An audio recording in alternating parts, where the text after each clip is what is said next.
করলেন? আজকে যখন আপনি মারা গেলেন, আপনাকে একটু কবরের মধ্যে আদরের সাথে একটু শোয়াইয়া আল্লাহর কাছে দোয়া বলে আসবে, এরকম যোগ্যতা হলো না, তাহলে আপনার জীবন বৃথা,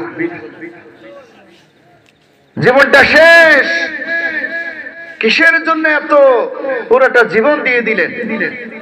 আল্লাহ রাসূল একদিন সাহাবীদেরকে প্রশ্ন করলেন, ও আমার সাহাবীরা, তোমরা অন্যের সম্পদ বেশি পাহারা দাও, নিজের সম্পদকে তোমরা খেয়াল করো না, পাহারা দাও না। সাহাবীরা বললেন, এটা কেমন কথা ইয়া রাসূলুল্লাহ, আমরা তো নিজেদের সম্পদই পাহারা দেই। কি বলেন? যার যার সম্পদ তারা পাহারা দেই। আল্লাহ রাসূল বললেন, না না, তোমরা মূলত নিজের সম্পদ পাহারা দাও না, বরঞ্চ তোমার ওয়ারিসানের সম্পদ পাহারা দাও। তুমি আজকে মারা গেলে তুমি যেই বাড়ি করেছো, এই বাড়িটা তোমার সাথে কবরে যাবে না। তুমি আজকে যদি মারা যাও, তুমি যে ব্যাংক ব্যালেন্স করেছো, তুমি যে নগদ টাকা করে বানিয়েছো, একটা টাকাও তোমার সাথে কবরে যাবে না। কি বলেন, যাবে নাকি? তুমি যে অহেতুক জমিন জায়দাদ বৃদ্ধি করেছো, অনেক বেশি জায়গায় জমিন ক্রয় করেছো, এই জমিনগুলো তোমার সাথে কবরে যাবে না। সব কিছু দুনিয়াতে যারা আত্মীয় স্বজন রয়েছে, ছেলে মেয়ে রয়েছে, তাদের জন্য রেখে যেতে হবে। ঠিক কিনা বলে?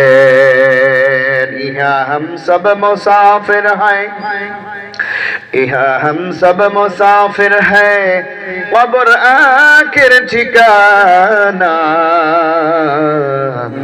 कोई आगे रवाना है, कोई पीछे रवाना।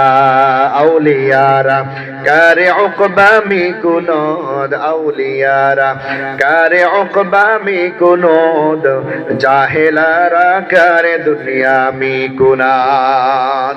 যে অন্তরের মধ্যে আল্লাহর মুহাব্বত রয়েছে, ভালোবাসা রয়েছে, রাসূলের ইশক মুহাব্বত রয়েছে, যেই কলবের মধ্যে কোরআনের ছোঁয়া রয়েছে, যেই কলবের মধ্যে হাদিসের ছোঁয়া রয়েছে, এই কলবের মালিকগুলো কখনোই নিজের জীবনকে ওয়ারিসানের জন্য ওয়াকফ করে দেয় না।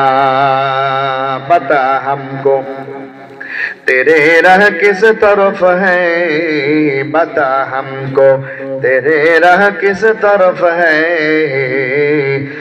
तेरे राह पर चला हमको खुदाया। আল্লাহর কাছে বলতে হবে, ও রব,